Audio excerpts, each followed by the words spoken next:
Je vous salue ce soir dans le nom du Seigneur. Nous pouvons nous lever pour la prière et pour la lecture de la parole de Dieu. Inclinons nos têtes.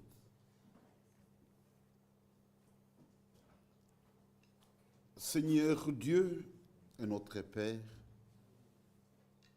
du fond du cœur, nous te disons merci. Merci pour toutes tes grâces. Merci pour ton amour. Merci pour toutes choses. Seigneur, ta main a été sur nous depuis le matin jusqu'à 7 heures. Tu as conduit nos pas pour que nous venions dans ta présence. Nous sommes devant ta face. Nous attendons à toi. Tu connais nos cœurs. Tu connais toutes nos aspirations. Nous n'avons qu'un seul souci. C'est de nous attacher à toi et d'être prêts pour ton retour. Aide-nous. Et en venant en ce lieu, chacun croit que le Seigneur parlera. Honore la foi de tes fidèles en m'accordant ce qu'il faut pour leur édification, pour leur préparation. Je ne compte que sur toi et suis pleinement conscient que sans toi je ne fais rien. Notre capacité vient de toi. Honore notre foi, agis pour ta gloire, agis pour notre joie, agis pour notre édification. Nous croyons que tu nous l'as accordé. Nous te l'avons demandé avec foi et au nom de notre Seigneur et Sauveur, Jésus-Christ. Amen. Amen. Ouvrons nos Bibles dans l'évangile de Saint Luc au chapitre 2.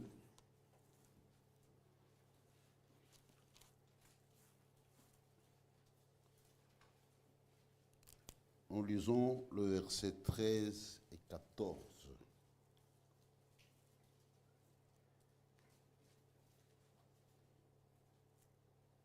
Luc chapitre 2, le verset 13 et 14. Et soudain, il se joignit à l'ange une multitude de l'armée céleste, louant Dieu et disant: Gloire à Dieu dans le lieu très haut, et paix sur la terre parmi les hommes qui l'agréent. Amen. Amen. Que le Seigneur puisse bénir la lecture de sa parole. Asseyez-vous.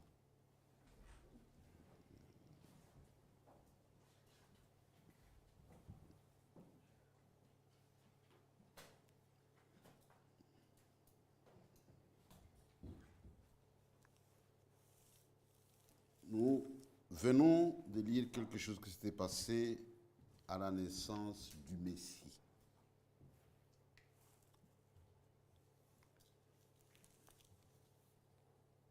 Il y avait deux bergers, les gens de la basse classe, qui gardaient des moutons et qui avaient reçu ces grands messages de la naissance du Messie.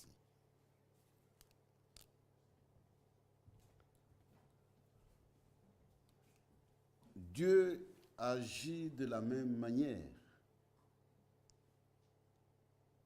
Aujourd'hui, nous ne valons rien pour le monde. Mais Dieu est venu jusqu'à nous, nous confier ses secrets que le monde ignore. Dieu agit toujours de la même manière. C'est un grand Dieu caché qui se révèle dans la simplicité. Pour le monde moderne, ces gens n'étaient pas qualifiés pour un tel message. Mais les anges sont allés vers eux.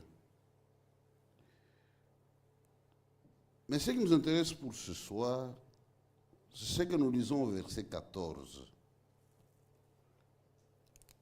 Je vais m'attarder sur cette chose. Gloire à Dieu dans le lieu très haut, et paix sur la terre parmi les hommes qui l'agréent. On ne peut pas anéantir les Écritures. Ça, c'est un témoignage divin. C'est déjà annoncé. C'est-à-dire qu'il y a des hommes sur cette terre sur lesquels les bons plaisirs de Dieu reposent. J'aime que cela vous pénètre. On ne peut pas anéantir les Écritures. C'est déjà annoncé.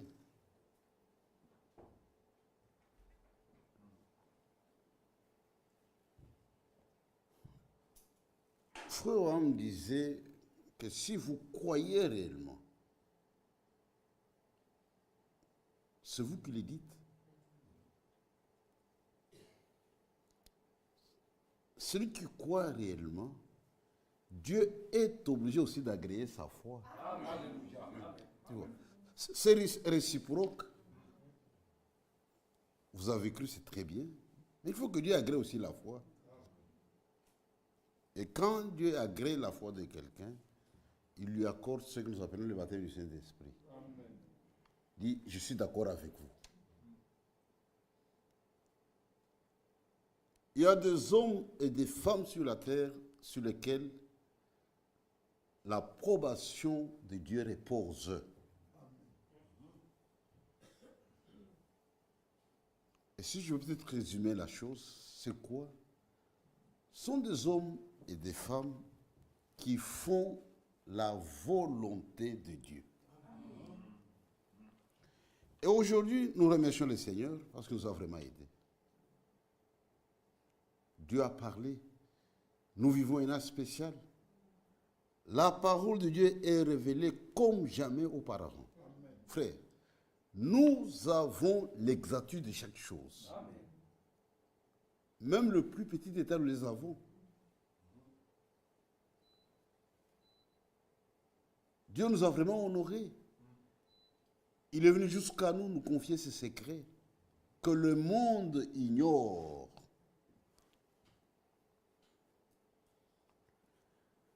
Quand nous servons Dieu, selon sa volonté, c'est que nous sommes dans les temps de Dieu. Et sur le plan de la prophétie, nous vivons la dernière partie de la grâce pour l'Église du Nouveau Testament. C'est la fin. Le Seigneur revient bientôt. Tout prouve que Jésus revient.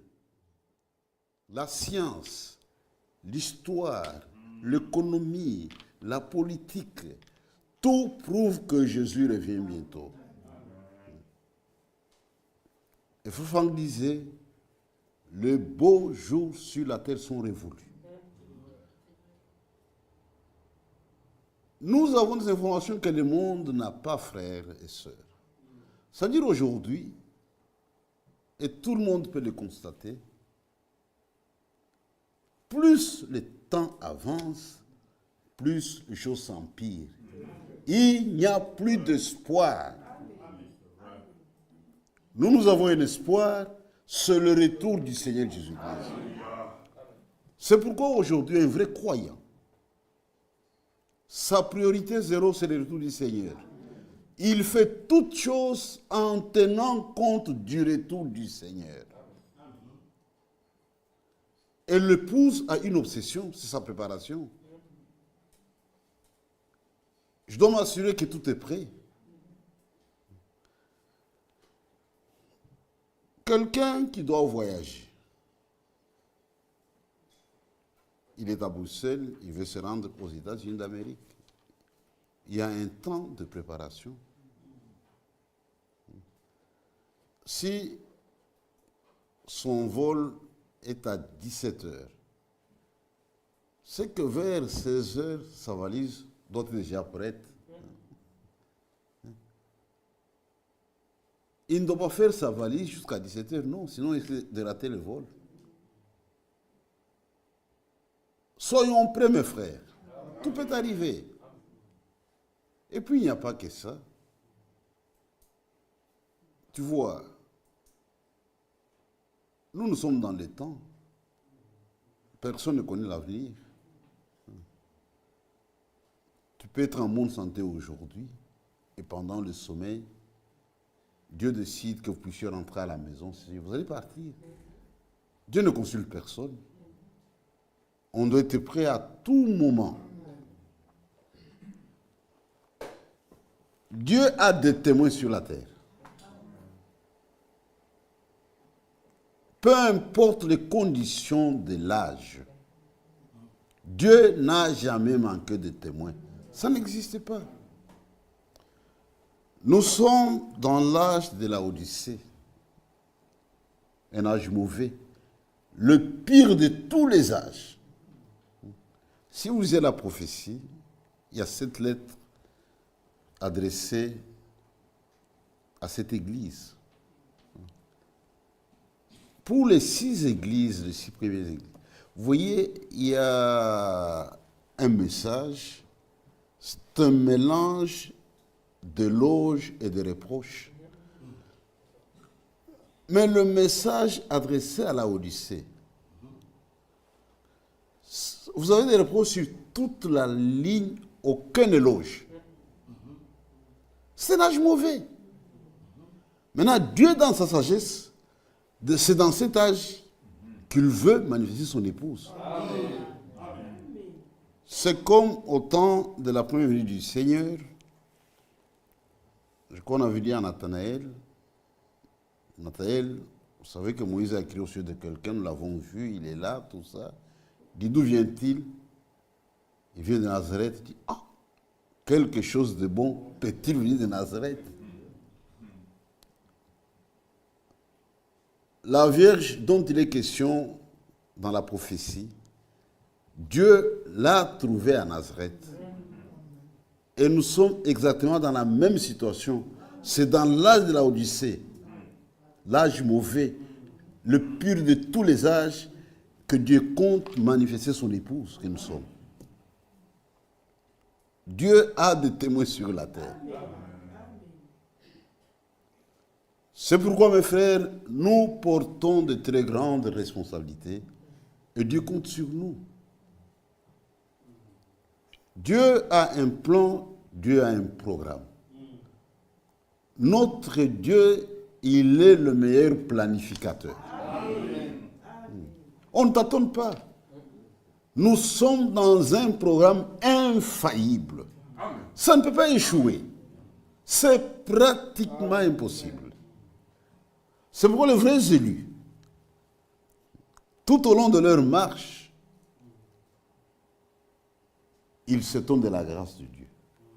Paul disait, je suis ce que je suis par la grâce de Dieu. Amen.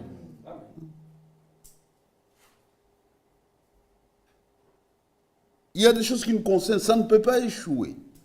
Tout marche correctement. Dieu a une famille, Dieu a un programme, Dieu a un projet. Ça ne peut pas échouer. Même dans cet âge, Dieu a des témoins sur la terre. Dieu a des témoins sur la terre. Et Dieu doit le manifester.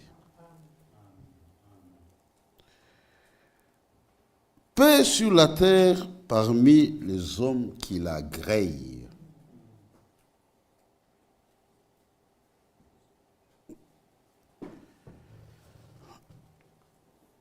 Le premier fils de Dieu, Adam, avait failli. Vous connaissez l'histoire. Mais il y a eu un second Adam, notre Seigneur Jésus-Christ. Lui, c'était une exception. C'est le seul homme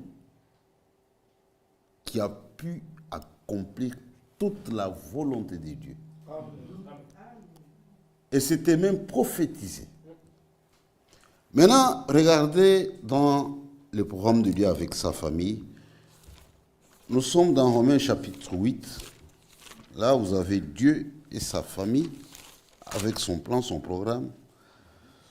Romains 8, le verset 28 et 29. Nous savons du reste que toutes choses concourent au bien de ceux qui aiment Dieu, de ceux qui sont appelés selon son dessein. J'aime ce passage. C'est un passage qui ne rate jamais.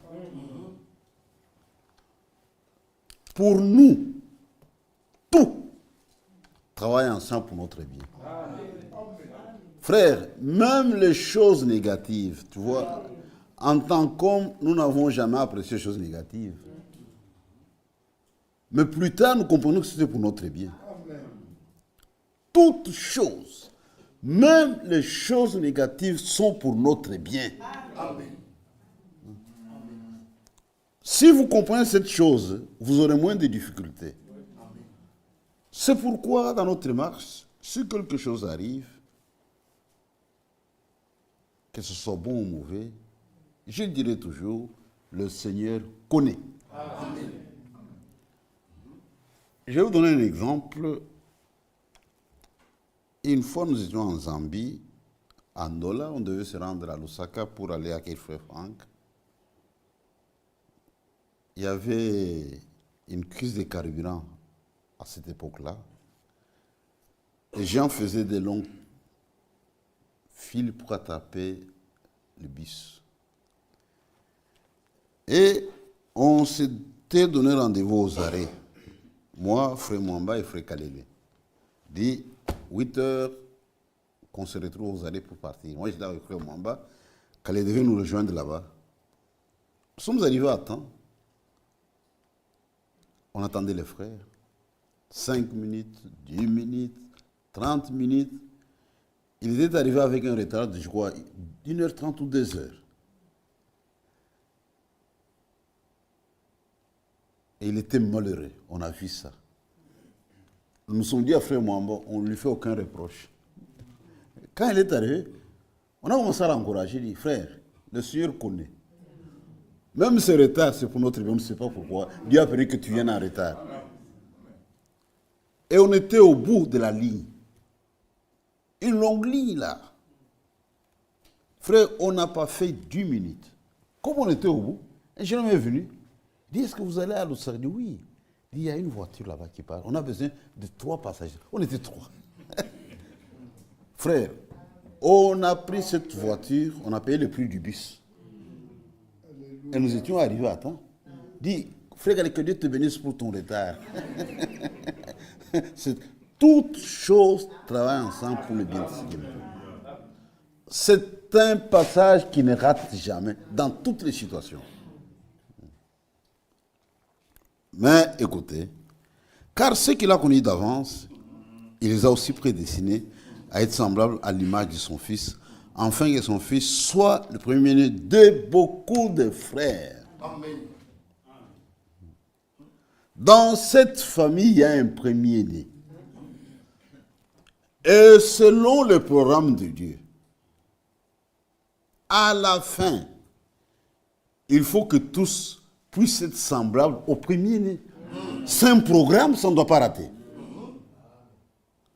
Et nous tendons vers la fin. C'est-à-dire aujourd'hui, mes frères,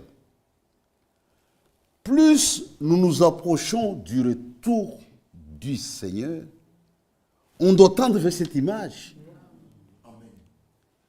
Quand Jésus reviendra, il viendra prendre une épouse, parole. Il faut que sur cette terre, des hommes et des femmes qui lui ressemblent à tous égards.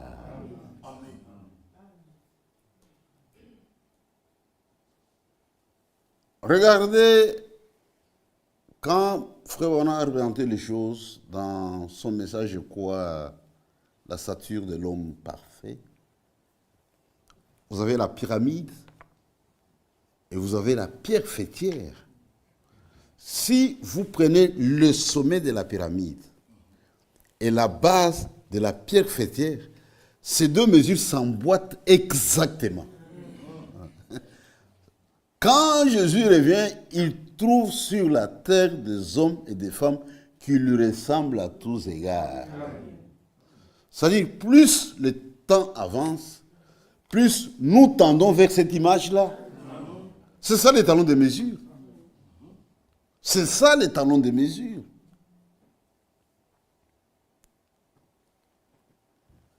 Si nous voulons que Dieu puisse agréer notre vie, le chemin est facile. Nous n'avons qu'à faire seulement sa volonté, ce que lui veut. C'est pourquoi frère Franck,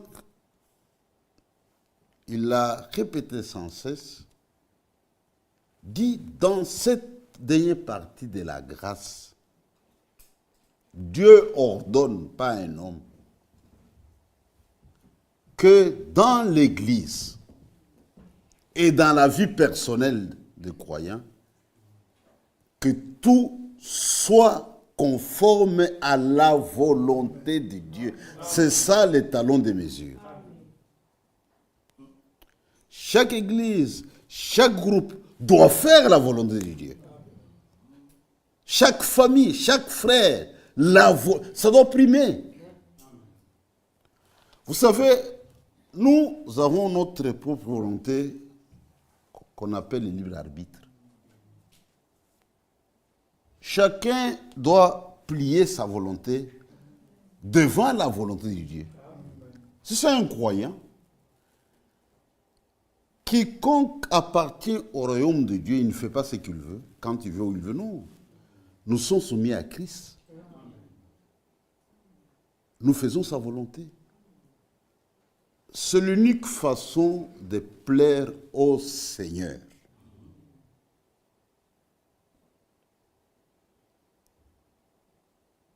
Dieu a un peuple qui lui plaît, un peuple agréable sur la terre. Il y a des types qui ne tombent jamais dans la Bible. Satan est rusé. Quand Dieu a voulu écrire l'histoire du salut, il a choisi un peuple, c'est Israël. Quiconque veut comprendre ce que Dieu poursuit avec l'épouse, qui lise attentivement l'histoire d'Israël. Dans l'épître de Paul aux Corinthiens, je crois le chapitre 10, versets 1 à 11 ou 12, Paul donne un avertissement. Il dit, je ne veux pas, frère, que vous soyez dans l'ignorance. L'ignorance, ce n'est pas la foi. Tu ne peux pas brandir l'ignorance comme excuse, ça n'existe pas. Dis, regardez nos pères. Ils ont été sous la nuée. Ils ont mangé l'aliment spirituel. Ils ont bu l'eau du rocher. Et c'était Christ. Quelles belles et grandes expériences que ces gens avaient faites. Mais Paul dit, mais la plupart d'entre eux ne furent point agréables au Seigneur, puisqu'ils périrent au désert. Nous avons besoin de faire des expériences. Et un vrai chrétien ne se réjouit pas d'une simple expérience, une seule. Notre vie doit être pleine d'expériences. Mais il y a la chose importante. C'est une vie agréable devant Dieu. Et aujourd'hui, je vois l'histoire se répète, même avec les gens du message. Regardez le nombre d'assemblées dans le message aujourd'hui. C'est scandaleux. C'est scandaleux, c'est scandaleux. Parfois, nous nous moquons des gens de dénomination, mais cela n'est pas suffisant. Nous devons nous arrêter et nous poser la question. Notre vie est-elle agréable devant Dieu? Comment Dieu nous voit? Et le talon de mesure, c'est quoi? C'est la volonté de Dieu. C'est ça même, ce que Dieu veut. Et nous sommes un peuple privilégié. Parce qu'aujourd'hui, vous et moi, nous connaissons ce que Dieu veut. Dieu nous a révélé. Dieu a déterminé cela dans la parole de Dieu. Ceux qui ne connaissent pas Dieu, quand ils parlent, on peut sentir la chose. Je vis des gens, peut-être à cause de l'ignorance, ils brisent la parole de Dieu Et pour tranquilliser sa conscience, qu'est-ce qu'il dit? C'est le destin de Dieu. Non, frère, non, frère, non, frère, non, frère. Ce que Dieu veut, il l'a exprimé dans sa parole. Si quelqu'un veut savoir ce que Dieu veut, qu'il lise ce que Dieu a exprimé dans... C'est comme aujourd'hui. Quand quelqu'un parle, il exprime ses pensées et ses sentiments. Dieu aussi a parlé dans sa parole.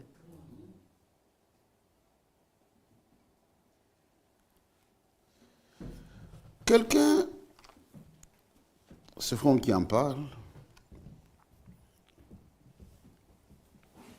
je crois, avait posé une procédure, quelque chose comme ça. Le front me dit que ce que tu fais n'est pas juste. Dieu aussi Dieu qui m'a révélé. Ah, Dieu t'a révélé ça. Non, frère. Tu ne dois pas faire ça. Ta révélation est merveilleuse, mais ça ne cadre pas avec la parole de Dieu. Dieu ne peut pas briser sa propre parole. Ça n'existe pas. Ça n'existe pas. Aujourd'hui, nous avons la volonté de Dieu. Dieu nous a révélé sa volonté dans un but parce qu'il sait que nous mettrons la chose en pratique. Même vous les jeunes, Dieu veut votre sanctification. Amen. Que vous puissiez vous observer de la débauche. Fouillez ça. Fouillez ça, fouillez ça.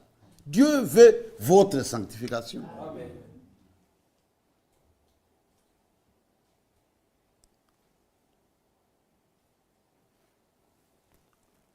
La volonté de Dieu.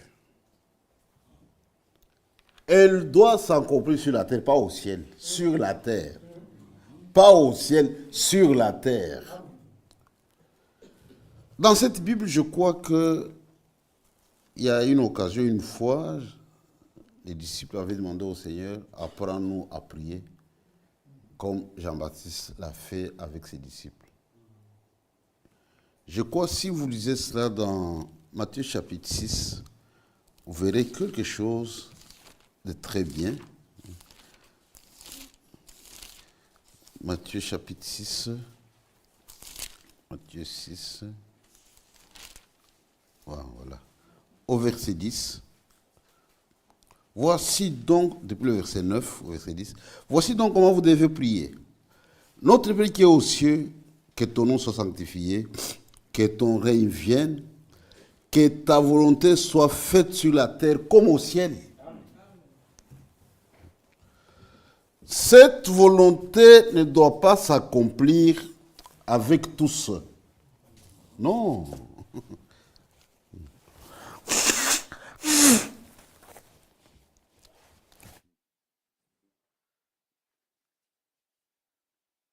La volonté de Dieu ne s'accomplit pas sur tous les Congolais, sur tous les Zambiens, sur tous les Belges. Non, non, non, non, non, non, non, non, non, non, non. Dieu a sa propriété. Dieu a un domaine sur lequel il règne. Ce domaine, c'est toi, c'est moi. Amen. Nous sommes la propriété d'autrui, c'est-à-dire la volonté de Dieu doit s'accomplir sur moi et sur toi. Pas sur tous les Congolais, pas sur tous les Belges. Non, non, non, non, non. Ce monde est dirigé par Satan. C'est ce que Jean, la première épître de Jean, chapitre 5, nous savons que le monde entier est sous la puissance de l'ennemi. Mais malgré cela, il y a une portion de gens sur lesquels Dieu règne, Dieu domine, Dieu conduit. C'est sa propriété. C'est toi, c'est moi.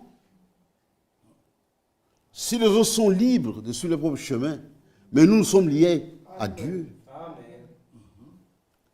C'est ça la différence. C'est ça la différence. Les autres sont libres, mais toi et moi ne sommes pas libres. Nous sommes la propriété d'autrui. Il y a quelqu'un qui règne sur nous. Je ne fais pas ce que je veux. Je suis soumis à quelqu'un.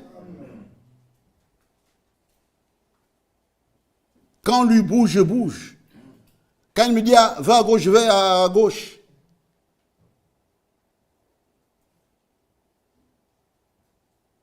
Dieu a des hommes et des femmes sur la terre sur lesquels repose sa volonté. Amen.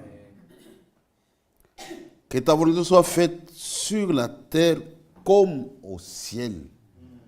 Dieu a révélé cela et ça doit s'accomplir sur sa propriété. Sa propriété, c'est toi, c'est moi.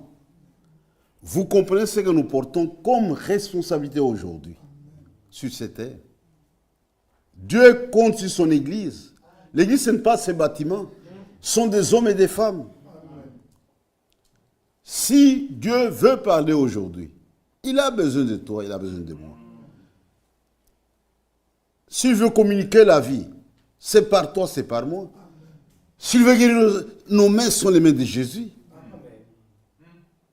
Dieu compte sur vous, Dieu compte sur moi. Dieu nous a vraiment honorés, frères. Dieu nous a honorés, ma soeur. Et comprenez ce que vous portez comme responsabilité. Dieu nous a révélé sa volonté. La volonté de Dieu, c'est notre affaire. C'est notre affaire. Les autres ne sont pas concernés, mais nous sommes concernés directement. Les autres sont libres, mais vous et moi, on n'est pas libres, on est liés. Je disais que Jésus a fait toute la volonté de Dieu. Avant lui, personne n'a été capable de faire la volonté de Dieu. Il y a eu de grands hommes, mais ils ont échoué. Mais un jour, un homme spécial est venu sur cette terre.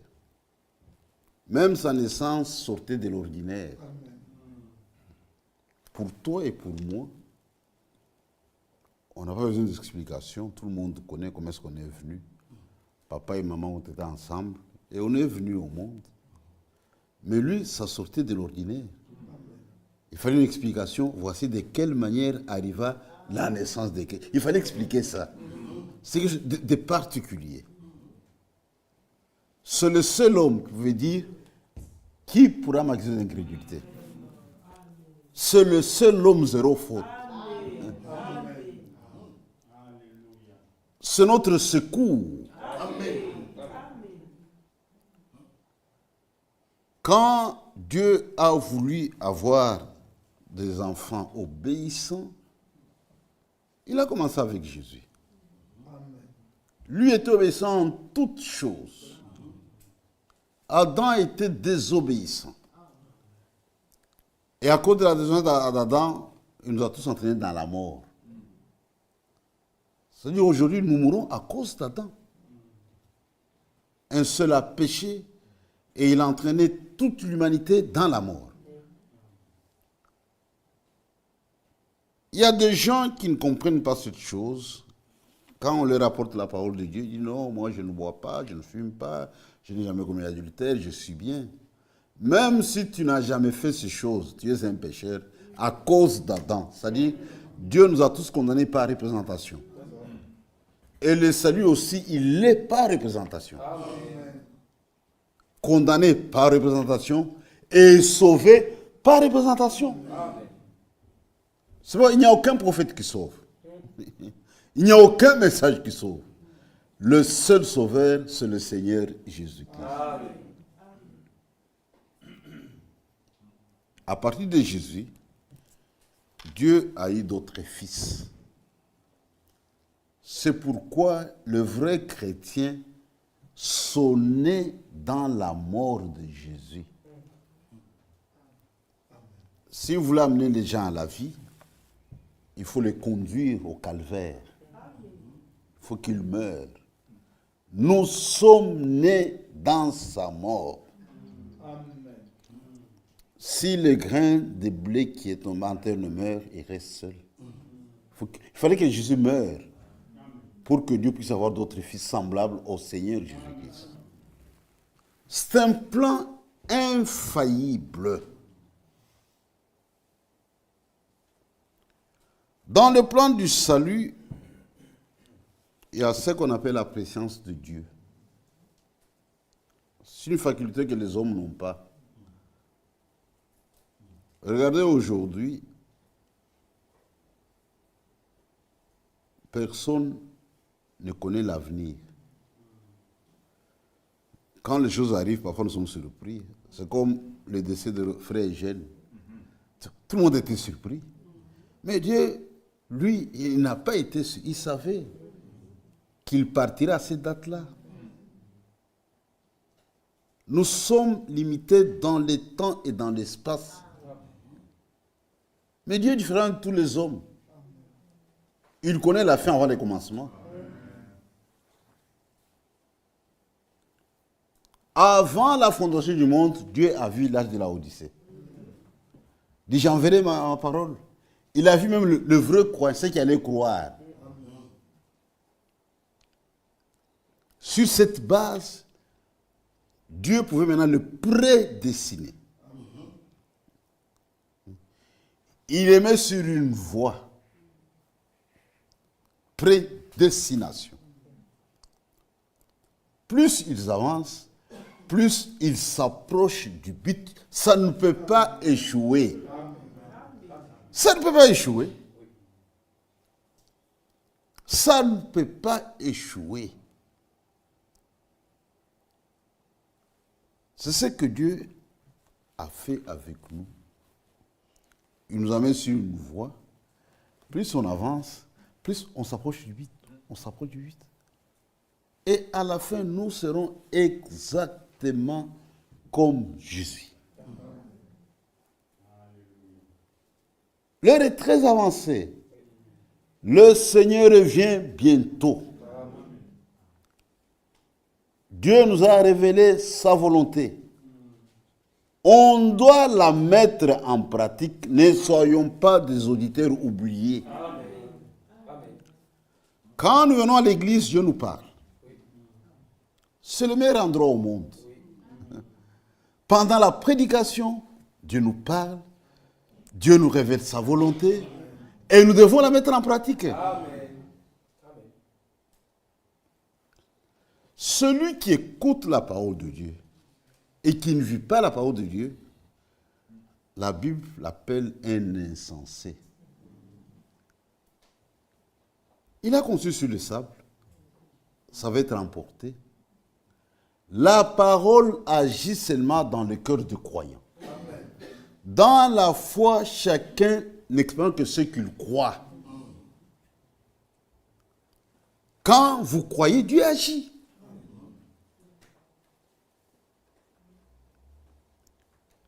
Et la volonté de Dieu n'est pas pénible pour nous.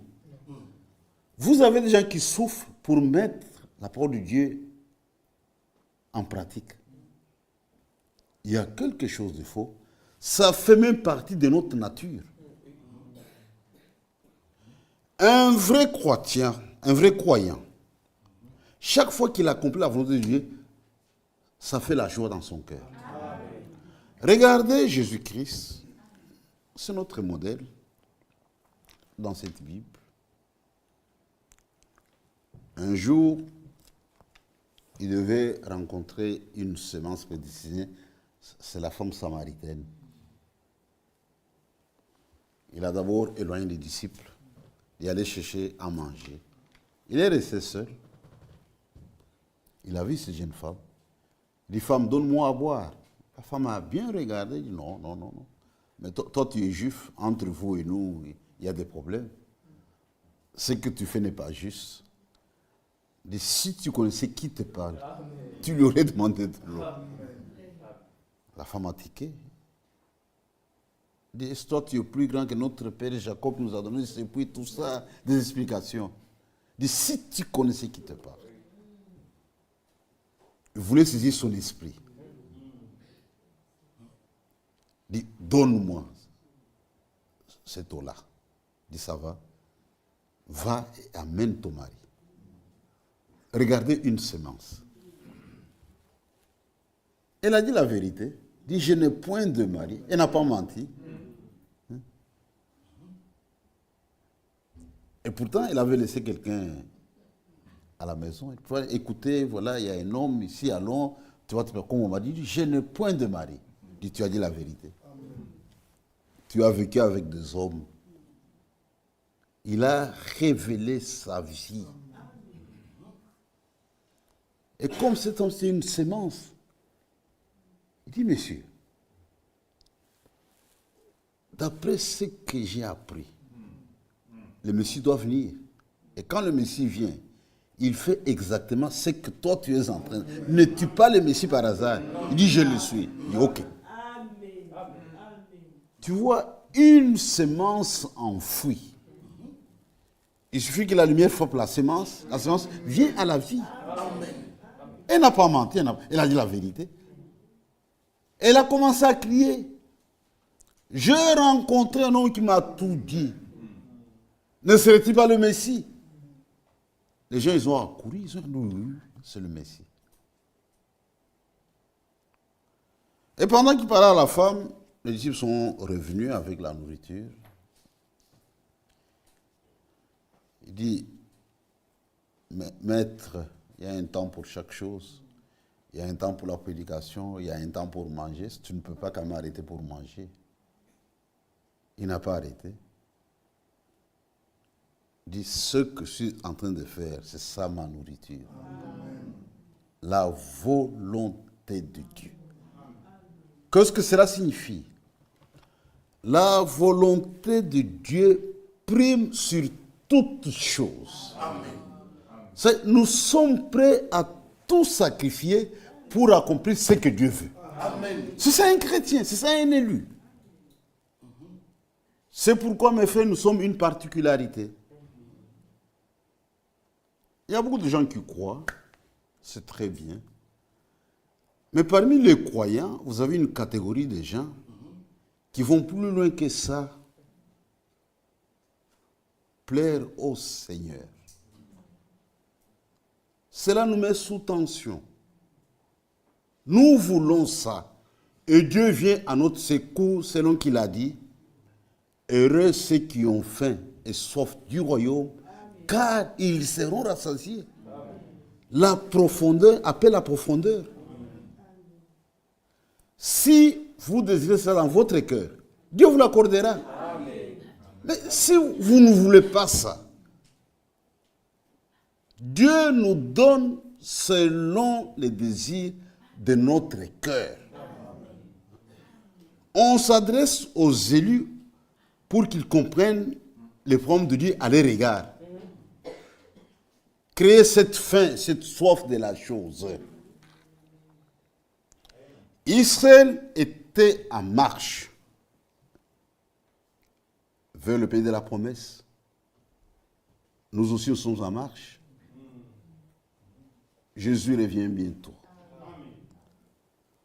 Nous faisons des expériences, c'est très bien. Mais cela n'est pas suffisant. La plupart ne furent point agréables. La plupart ne furent point agréables. C'est-à-dire qu'aujourd'hui, chacun d'entre nous, il doit être sévère avec sa vie. Vous savez, aujourd'hui, il y a des gens qui sont durs avec les autres. Quand il s'agit d'eux-mêmes, ils sont complaisants. C'est une farce. Paul disait, je traite durement mon corps. J'ai même peur d'être rejeté après avoir prêché aux autres. Même la prédication n'est pas une garantie.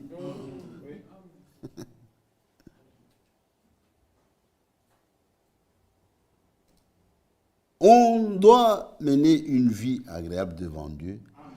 Et l'unique façon de mener cette vie, c'est en nous conformant seulement à la volonté de Dieu, ce que Dieu veut. Mais aujourd'hui, nous sommes vraiment négligents. Nous se disons parfois nous-mêmes, Dieu nous a révélé sa volonté pour que nous puissions la mettre en pratique. Mais on trouve des excuses devant la volonté de Dieu. C'est ça le danger. Et quand vous ne faites pas ce que Dieu vous demande de faire, frère, il y a des frais à payer. En dépit de vos expériences. Regardez Israël. Ces gens ont été sous la nuée. Ils voyaient la nuée comme ça. Tout le monde la voyait. Et aujourd'hui, l'histoire se répète. Le monde est sous-informé. Nous vivons dans l'âge du retour de la colonne de feu sur la terre. Elle a été même photographiée. Vous avez ça dans vos Bibles. Mais ce n'est pas suffisant. Vous trouvez des gens avec la même photo, mais qui ne font pas la volonté de Dieu.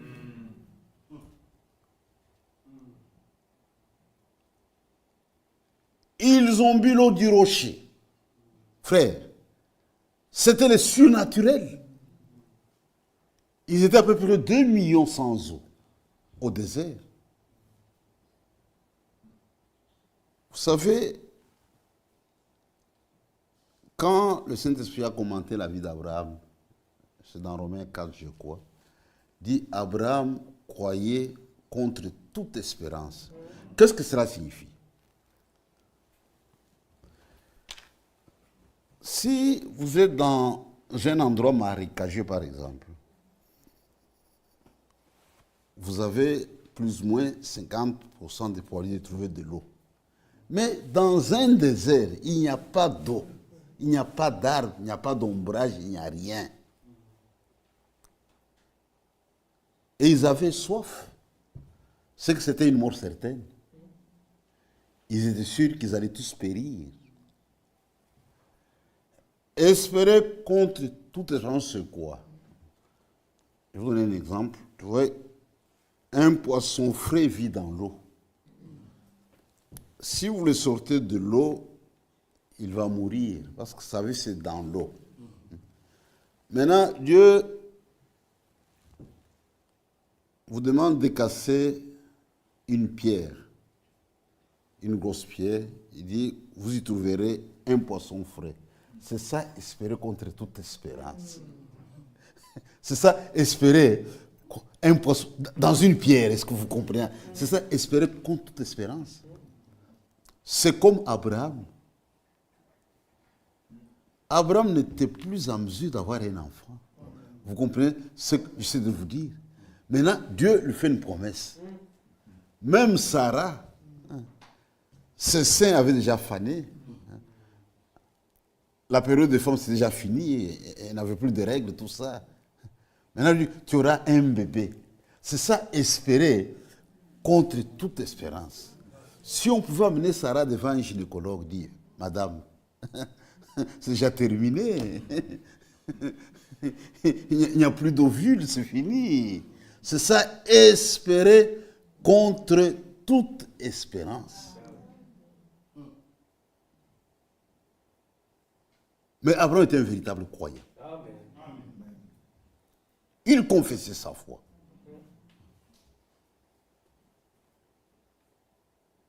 Dieu l'a mis à l'épreuve. Il a prouvé qu'il croyait. Dieu doit tester votre foi. Dieu doit tester ma foi. Dieu ne peut pas tester ma foi avec un péché. Non, non, non, ça n'existe pas. Le test de Dieu, il est en rapport avec la parole de Dieu. Et Dieu va voir comment est-ce que vous allez réagir. Tu vois, ils sont sortis du pays d'Égypte, c'était facile. Mais 2 hommes ne peuvent pas marcher ensemble s'ils ne s'accordent pas. Il y avait la traversée du désert. Quand vous lisez l'histoire des enfants d'Israël, la plupart des problèmes, c'est au désert. Pas en Égypte, pas au pays de la promesse, mais au désert. Ils étaient au désert. Le désert, c'est un endroit sec. Là, il y a eu beaucoup de problèmes. Frère, on doit traverser le désert. La foi doit être testée. Comment est-ce que vous allez réagir devant une situation? Dieu permet que nous puissions passer par des tests. Mais un vrai croyant, devant chaque test, il ne prendra que ce que Dieu veut. Dit, si Jésus était ici, qu'est-ce que lui ferait? Comment est-ce qu'il allait se comporter? C'est ça un croyant. Je ne fais pas ce que je veux, je fais ce que Dieu veut. Comment est-ce que vous réagissez?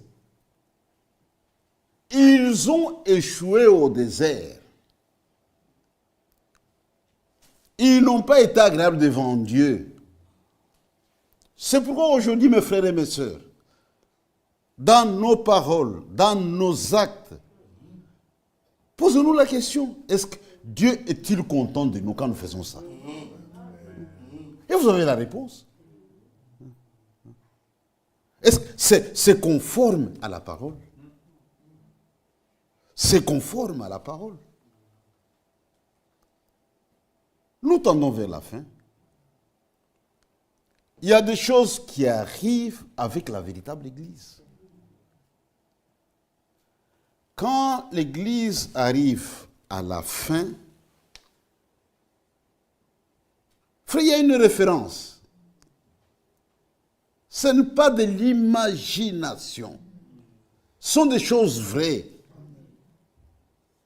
Ce sont de vraies expériences. Nous tendons vers quelque chose. Regardez, ça c'est le Seigneur Jésus-Christ. Il est là. Nous venons, nous convergeons vers lui. C'est-à-dire aujourd'hui, normalement, plus le temps avance, plus nous convergeons vers un point.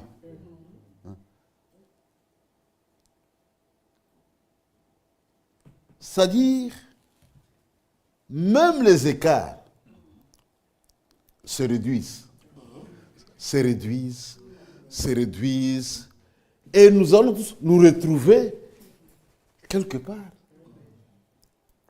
Je disais aux frères chez nous au Congo, j'ai dit, vous êtes seulement en retard. Maintenant, nous tendons vers quelque chose. Nous tendons maintenant vers l'unité de la foi. Amen. Amen. On doit dire la même chose. Amen. On doit de la même manière. Amen. C'est la fin. Nous convergeons vers quelque chose. Amen. L'heure est grave. Le Seigneur revient bientôt. Quand tu poses un acte, arrête-toi. Est-ce que c'est la volonté de Dieu? Mais si ce n'est pas ça, mais laisse la chose. Si c'est un croyant, mon frère, ma soeur, nous sommes soumis à sa volonté. Faire la volonté de Dieu, c'est nos délices. Ça fait notre joie. On ne regrette pas, on fait ça avec joie. C'est ça le royaume de Dieu. C'est comme une pelle de grand prix que quelqu'un cherchait. Quand il a trouvé, c'était caché dans un champ. Dit dans sa joie, il a tout vendu pour acheter ce champ. La volonté de Dieu, c'est notre priorité zéro.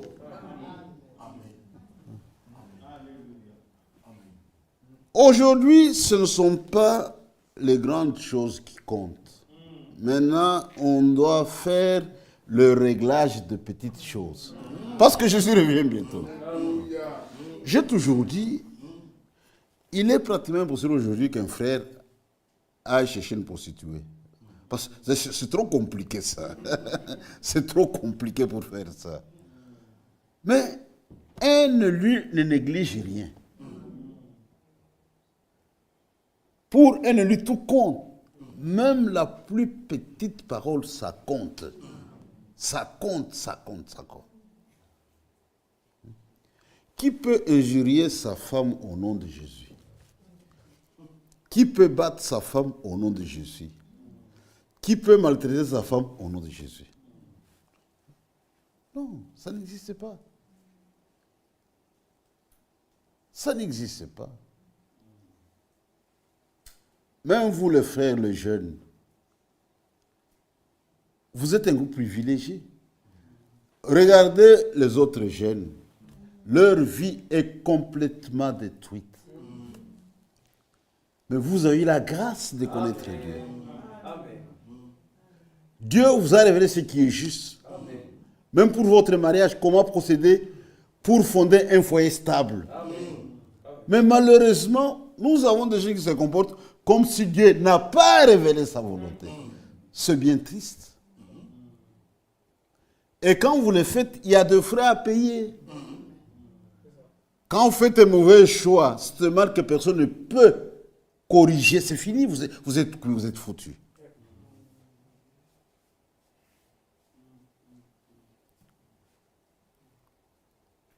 Dieu ordonne. Ce n'est pas Frère Bonham, ni Franck, ce n'est pas Frère Kassadi. C'est Dieu qui ordonne, c'est un ordre.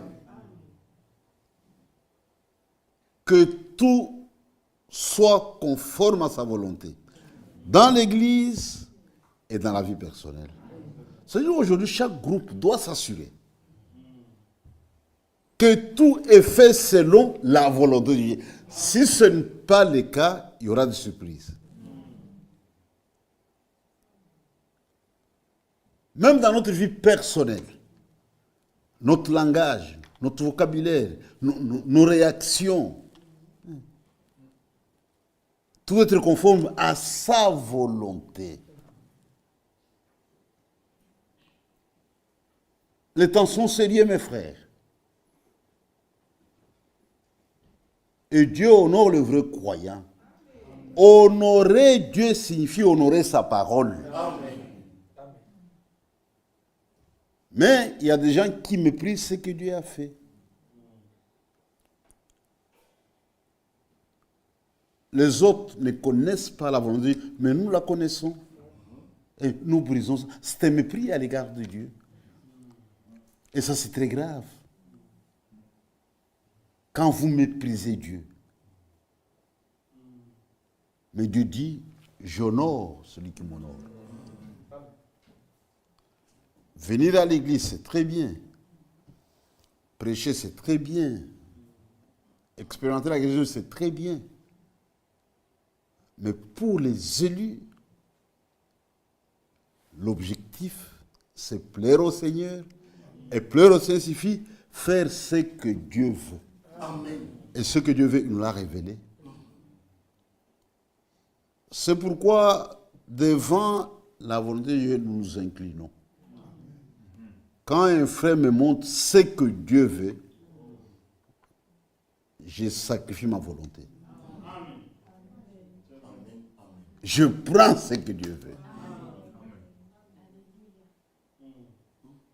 Et aujourd'hui, c'est ça le travail des prédicateurs. Montrer au peuple de Dieu ce que Dieu veut. Engagez-vous dans cette voie. Autrement, vous aurez des frais à payer. Israël est un type, c'est une leçon. Regardez ce que Paul dit au sujet d'Israël. Il dit ces choses leur sont arrivées pour nous servir d'exemple.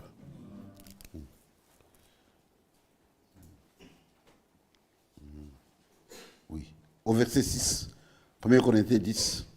Or, ces choses sont arrivées pour nous servir d'exemple, afin que nous n'ayons pas de mauvais désirs comme ils en ont eu. Et puis au verset 11, ces choses, elles sont arrivées pour servir d'exemple, et elles ont été écrites pour notre instruction, à nous qui sommes parvenus à la fin des siècles. Dieu a utilisé tout un peuple comme animaux de laboratoire pour que nous puissions tirer des leçons. Mais combien ont-ils tiré des leçons? C'est ça la question que chacun devrait se poser.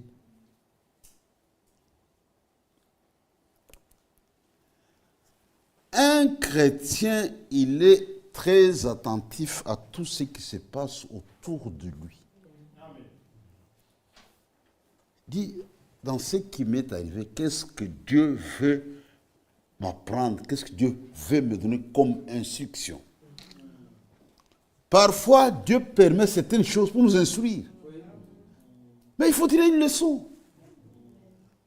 Il faut tirer une leçon. Pourquoi Dieu a-t-il permis ça? Qu'est-ce que Dieu veut m'apprendre dans ces situations? Israël, c'est une leçon pour nous. Fromm dit qu'au départ, ils étaient à peu près 2 millions.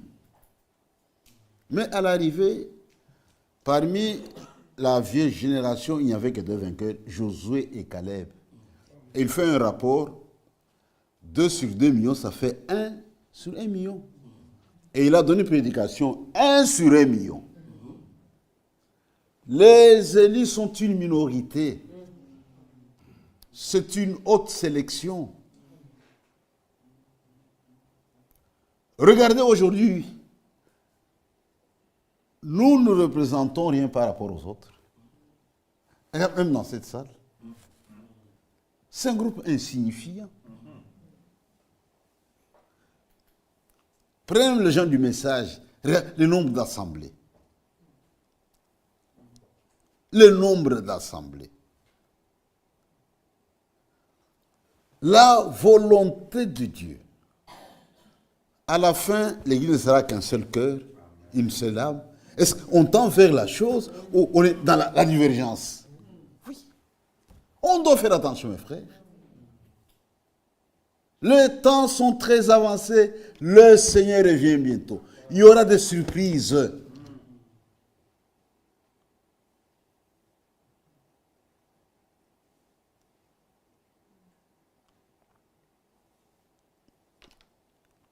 Mais un chrétien, c'est une particularité. Un chrétien, si Dieu lui demande de ramper pour mettre sa vie en règle, il le fera. Il ne va pas hésiter. Il ne va pas hésiter. Un élu ne réfléchit pas sur la volonté. Il prend. Il plie sa volonté devant la volonté de Dieu. C'est pourquoi aujourd'hui, dans notre marche, quand je suis devant une situation, dit quelle est la volonté de Dieu à ce sujet. Même quand je vois un conducteur, un homme de Dieu, dit regardez ma condition, dis-moi ce que Dieu fait, et moi je ferai ça. Mais moi, j'ai toujours été scandalisé quand quelqu'un a déjà abîmé les choses, maintenant il revient. Au pasteur, dis-moi ce que je veux faire, mais tu as déjà abîmé. Tu as déjà abîmé. Un conseil, ça se demande en amont. Pas en aval, en amont. C'est comme tu vas acheter une voiture. Tu dois voir un mécanicien en amont. Dit, j'ai besoin d'acheter une voiture. J'ai vu à Bruxelles. Dit, oui, ici à Bruxelles, prenez telle marque parce qu'on sait trouver facilement des pièces de rechange, tout ça. Mais tu ne l'as pas fait. Tu achètes une voiture dont les pièces sont trouvées à Bruxelles. Maintenant, tu vas voir le mécanicien, qu'est-ce qu'il va faire? C'est déjà trop tard. Dieu nous a beaucoup donné. C'est pourquoi notre jugement sera sévère par rapport aux autres. Frère, on a beaucoup reçu. On a beaucoup reçu. C'est pourquoi Dieu compte sur son épouse. Et dans un message tenu par là, que Frère avait reçu, c'était la dictée du Saint-Esprit, prends ta plume et écris. Là, Dieu lui parle d'une super église, une super race. Ce qui nous rend super, ce n'est pas notre nombre, non. Ce qui nous rend super, Dieu nous a seulement confié sa volonté. Et quand nous l'accomplissons, nous sommes au niveau top.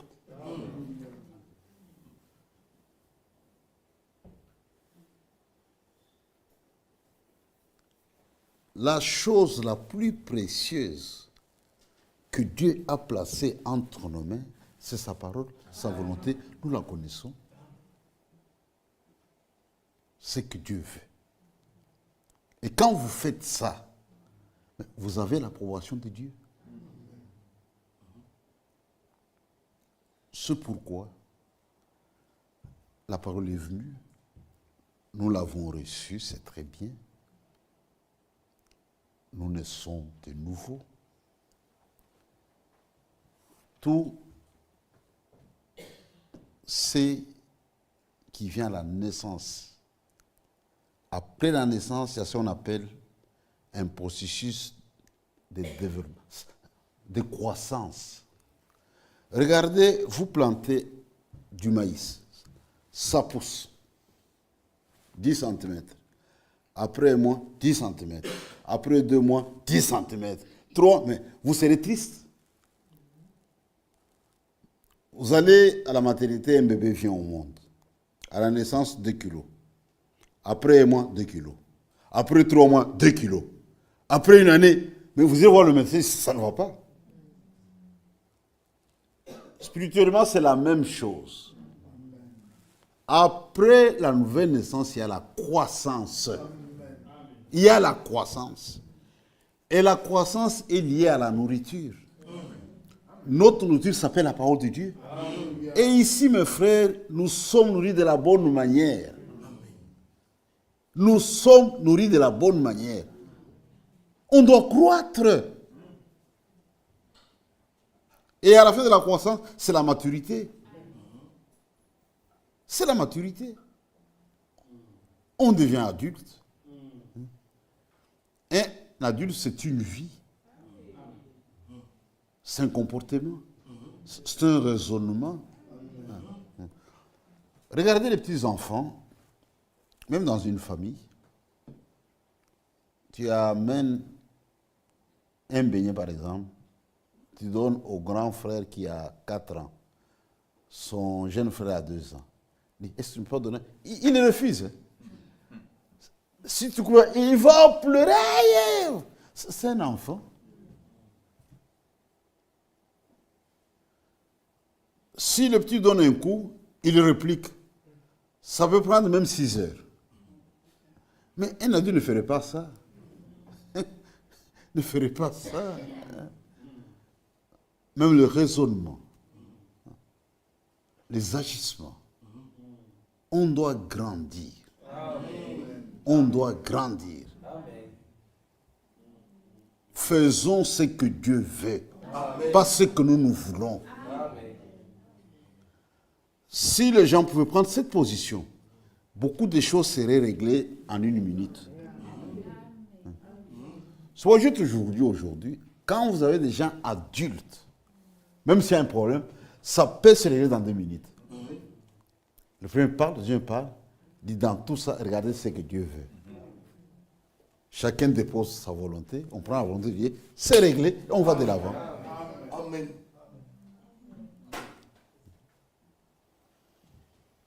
Dieu a des témoins. Nous sommes des témoins de Dieu. Si quelqu'un veut voir comment on vit au ciel, c'est toi, c'est moi. Nous représentons le royaume de Dieu sur la terre. Dieu nous a honorés, frères. Je ne représente pas ma famille, mon clan, ma tribu, non. Je représente le royaume de Dieu sur la terre. Amen. Si quelqu'un vient chez moi, il est venu chez Dieu, chez Jésus. Nous sommes des petits Jésus. On parle comme Jésus. On réagit comme Jésus. On se comporte comme Jésus. Quelle grande responsabilité. Et Dieu est content de nous. Dieu peut dire à Satan, as-tu vu mon fils tel? Dieu, tu sais, il est attaché à toi parce que tu lui as donné des vies. Non. Je suis dans son cœur. Même dans la souffrance, nous ne faisons que ce que Dieu veut. Dans la tribulation, nous ne faisons que ce que Dieu veut. Et si nous prenons cette position, Dieu va nous honorer. Amen. Parce qu'à la fin, Dieu tient à se glorifier parmi son peuple. Amen. Son peuple, c'est toi, c'est moi. Amen. Ce sont des vases préparés, prédestinés, prêts pour l'usage. Que le Seigneur vous bénisse. Amen. Pardonnez-moi, j'ai dépassé les 10 minutes. J'ai un problème avec le temps. Ça va. Merci. Je crois que vous avez saisi quelque chose. Amen. Dieu a des hommes et des femmes qui l'agrèent sur la terre. Amen. C'est toi, c'est moi. L'approbation de Dieu repose sur nous. Amen. Dieu n'est pas fâché contre nous, mais Dieu compte sur nous. Amen. Dieu nous a vraiment honorés. Quelle grâce, quel privilège. Amen. Que le Seigneur vous bénisse. Amen. Je remets les sujets au pasteur. Mais soyez indulgents avec moi. Pour le temps.